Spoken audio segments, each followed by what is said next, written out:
Magandang araw sa ating lahat mga boxing fans saan mang panig ng mundo. Ang bakbakan o labanan na ating tatalakayin ngayon. Ito pa sa pagitan ni Sunny Edwards at Gulal Yafai. Paglalabanan po nila ang vacant WBC interim flyweight title. Sino ang kampiyon dyan? Kung di ako nagkakamali, Lods, si Kinshiro Tiraji. So kung sino man nanalo dito, ay may malaking chance na mapapalaban as a world title challenger kontra po sa may hawak ng titulo na si Kinshiro Tiraji. Fight schedule lang mga ito, November 30, taong kasalukuyan, nagaganapin naman po sa Resort World Arena, Birmingham. Mga Lods, rematch ito kung tutuusin. Kasi una silang nagpangabot sa amateur fights kung saan ipinanalo ni Sunny Edwards ang laban kontra Yafai. Na kung saan, itong si Yafai naman, nagkaroon ng magandang karera sa amateur matapos siyang matalo kay Sunny Edwards. Si Sunny Edwards naman, nagkaroon ng magandang karera sa pro boxing. Si Galal Yafai ay naging Olympic gold medalist, lalo na noong 2020 sa sa Tokyo Olympics. At si Sunny Edwards naman ay nag-world champion sa IBF 4 times bago siya makatikim ng talo sa unang pagkakataon kay Bob Rodriguez. Sa bakbakan na ito, tayo po'y maghahayag ng sarili nating fight prediction, comparison at analysis na kung saan doon pa po lamang sa ating gagawing comparison, detalyado na inyong malalaman kung saan nga ba naging liyamado, saan naging lihado itong magkabilang panig. Inaanyayahan ko rin po kayo na panoorin ang kabuuang video. At nang sa ganun, makakakuha kayo ng idea at higit sa lahat makapag-desisyon po kayo sa inyong pipiliin na sa tingin po ninyo ay may malaking tsansa sa panalo dito po sa naturang sagupaan. Maaring ang inyong desisyon ay papabor o tataliwas naman ito sa aking pananaw o prediction sa laban. Ngunit ang mahalaga, siyempre kayo, dahil nasa inyo ang huling desisyon. Mga Lods, humingi po ako sa inyo ng paumanhin sapagkat siyempre bibihira na lang po ako nag-upload ng mga video kasi nga po, siyempre naghanap buhay din po ako. At siyempre dito sa pagbablog naman sa boxing, although may mga mahigit 1,000 na po tayo, pero siyempre kailangan ko rin po ng panustos kumbaga. Pero kung luluubin na aabot tayo ng 10,000 na full time ako na vlogger sa boxing, ay siyempre nandun na tayo, magla-live tayo,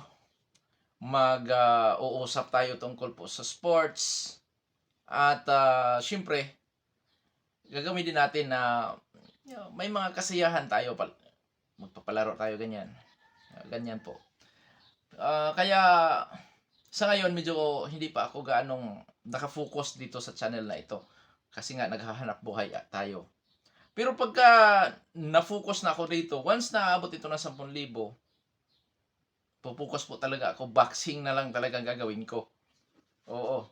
At araw-araw siguro akong nag-uobserba, ganyan. Araw-araw na rin akong gagawa ng video, syempre. Kaya sana, para po sa mga boxing fans na bago pa po lamang napadpad dito sa ating munting channel, inaanyahan ko po kayo na sana suportahan po nyo sa pamamagitan po ng pag-subscribe, like, and share. At para po sa mga boxing fans na walang sawa na sumuporta at sumubaybay dito sa ating munting channel, taos puso po akong nagpapasalamat sa inyong lahat. Wala po dong sports PH kung wala rin po kayo mga idol. Oo. At shout out po sa lahat ng patuloy na sumuporta at sumubaybay dito sa ating munting channel.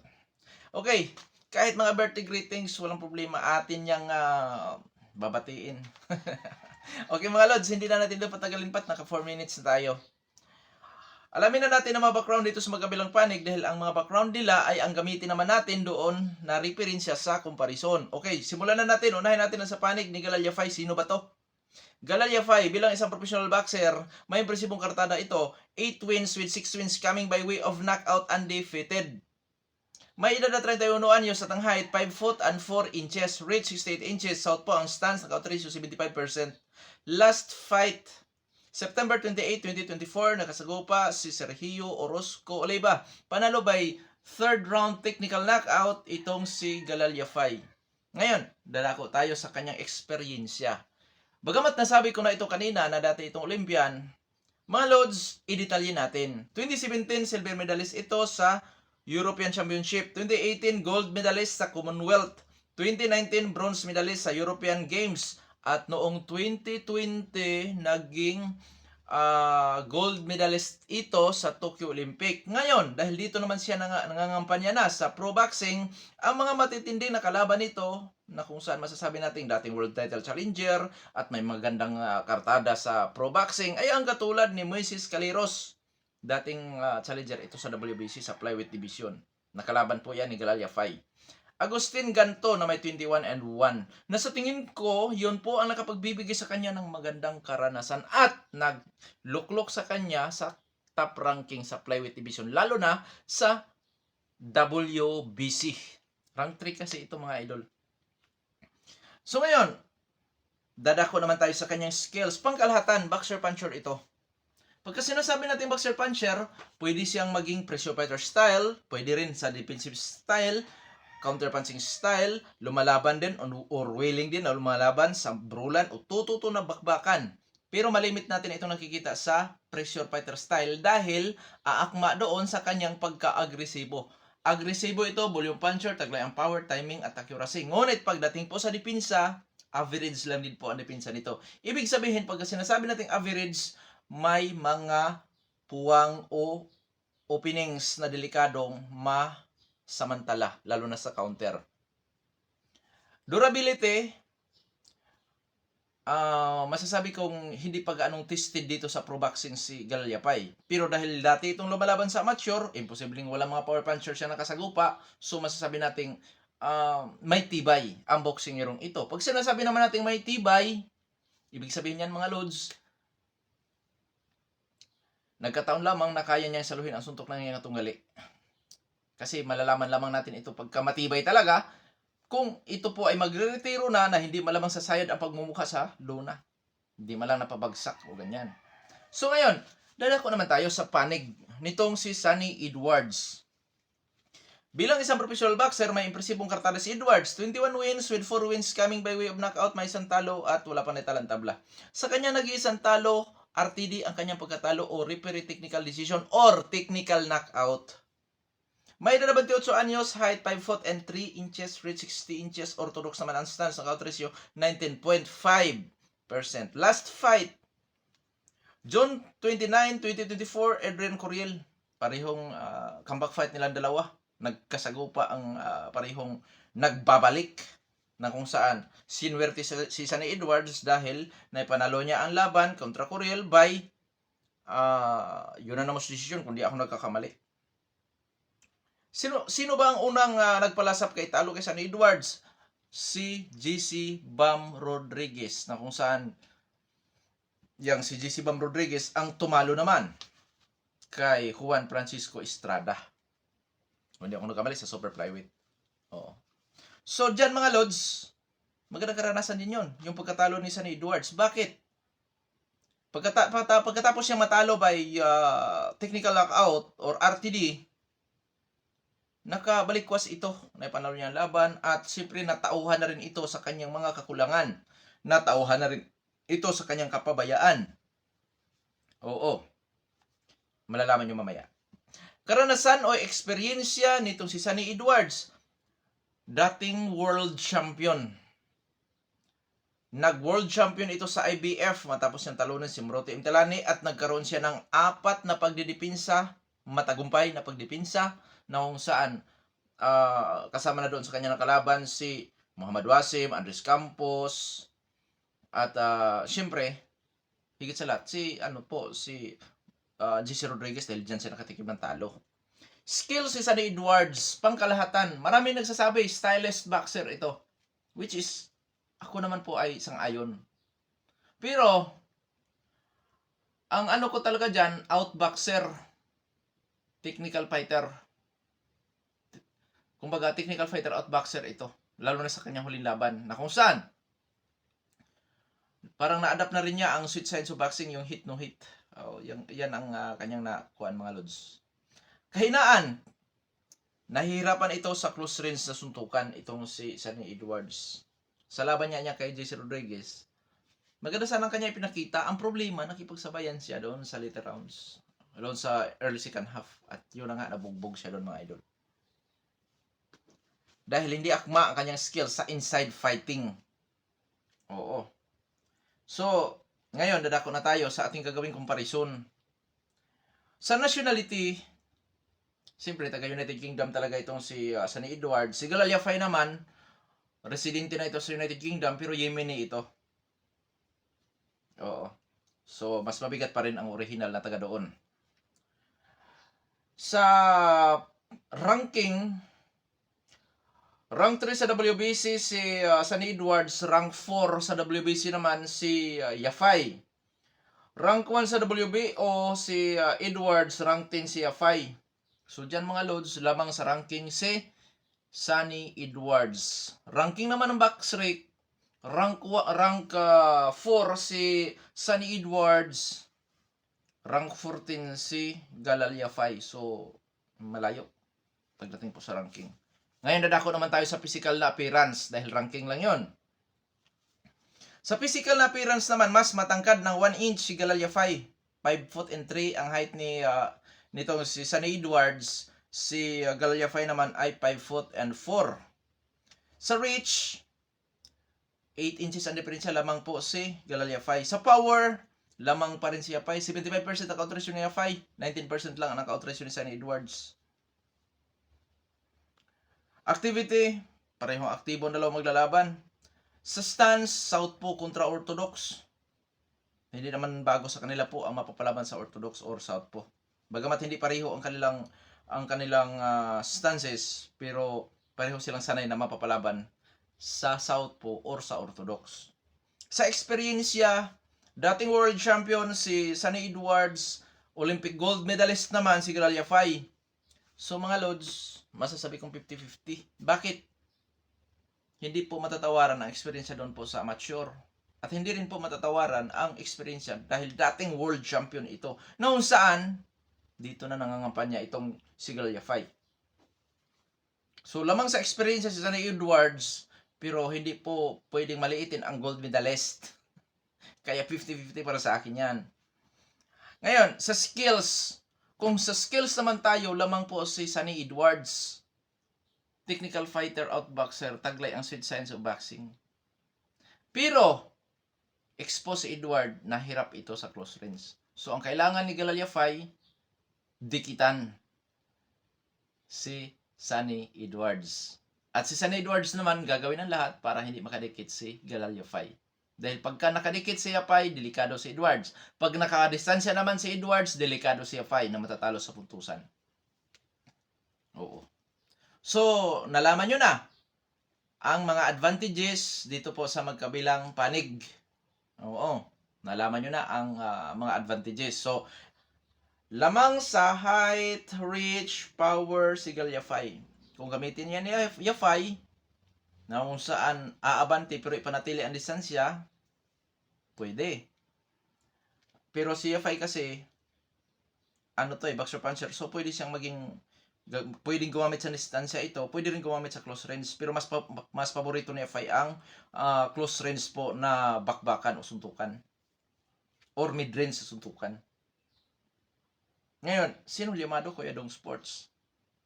So sa ranking po mga lods, liyamado lamang si Sunny Edwards, pero tapos sa physical appearance naman, maraming kalamangan si Yafai, height, reach, power, importante po talaga yan. Sa skills, hindi naman po ito na pag-iiwanan. So, dito mga lods, pagkalahatan, sa skills, lamang si Edwards. So, sa nationality naman, siyempre lamang pa rin si Edwards, pure to eh.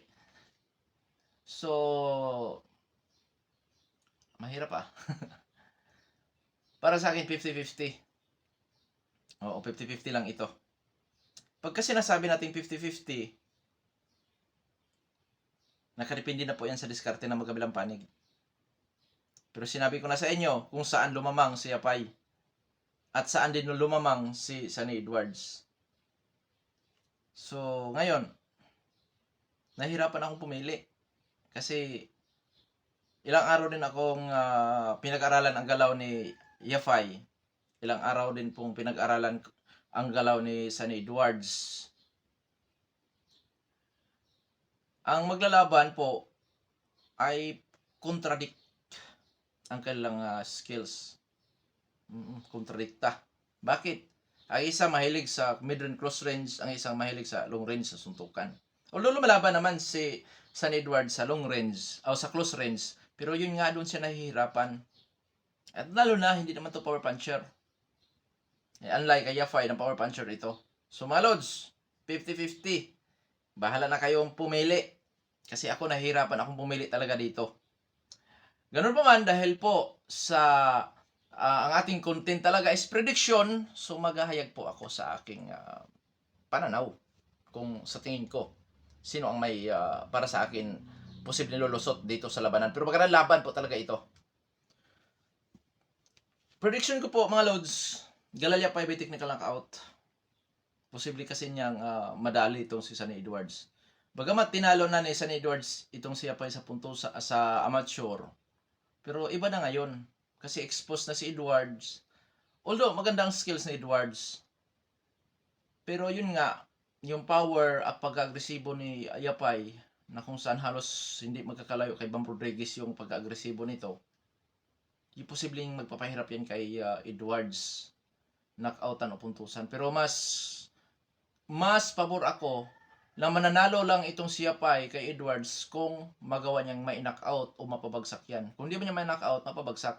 Kahit pa paano, malaking puntos po yon at kalamangan kung mapabagsak man niya kung hindi niya ma-knockout. So, knockoutan o puntusan, pabor ako kay Yafai, pero mas ako na i-knockout yan ni Yafai para makapiho sa panalo at para maging impresibo ang kanyang panalo.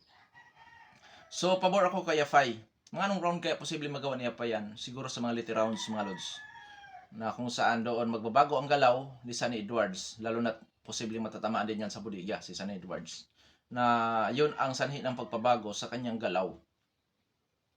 So, pabor ako kay Yafai. Dito.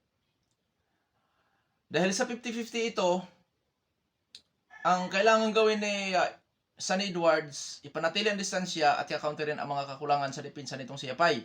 So, kay Edwards naman, sa tingin ko sa puntusan ito mananalo. Oo, sa puntusan. Hindi naman kilala si Sunny Edwards na knockout artist. So, sa puntusan. Kuya Dong Sports, nasabi mo na di kilala knockout artist si Sunny Edwards. Wala ba chance makapagpa-knockout ito? Mga lods, ang masasabi ko lang dyan, this is boxing, anything can happen. Na kung saan, bagamat hindi kilala knockout artist itong si Sunny Edwards, may tendency pa rin. Malay natin, mapuruhan niya si Galalya Yafai. Malay natin, ma-outbox na si Yafai na kung saan magkaroon ng pinsala itong si Yafai. Sanhi ng pagkatalo ni Yafai by technical knockout or knockout, ganon. So, may tendency. Kasi alam naman natin, sutukan ito, sakitan ito mga idol. Kaya napakagandang laban at malaking pagsubok ito sa magkabilang panig. Kasi itong si Sunny Edwards, nais nitong bumalik sa spotlight. At ito namang si Galalya Yafai, siyempre rising star ito. Nais itong makilala din. Nais niyang makapag-achieve din sa professional boxing. Siyempre, ganun lahat naman lahat ng boksingero, papasok ka dyan, siyempre, may pangarap ka. Maging world champion, maging, kunyari, maging champion sa regional, ganyan. Pero the best ang world title fight, world champion. Kaya masasabi ko dito, magandang laban ito. Pabor nga ako kay Yafai, pero hindi ito madaling laban para sa kanya kasi si Sunny Edwards napakagaling po na technical fighter out boxer. Lamang, yun nga, expose si Sunny Edwards na nahirapan sa close range. So yun nga, maaring hindi talaga sasabay dito si Sunny Edwards or maaring sasabay. Sa madaling salita, hindi ka gulat-gulat na mananalo itong si Sunny Edwards sa laban na ito. Oo. At hindi rin kagtaka-taka na mananalo si Galalya Yafai. Kasi nga, kung sa ranking lang din sila, lalo na sa WBC, talagang close sila. Rank 3 and 4. Kaya abangan natin. Magawa kayo makabawi na Yapay o madalawahan siya ng pagkatalo. Tinalo na nga siya doon sa amateur at tatalunin pa siya dito sa pro boxing. Abangan natin, magandang laban po ito mga lods. Hanggang dito na lamang ito Pandong Sports PH. Maraming salamat po.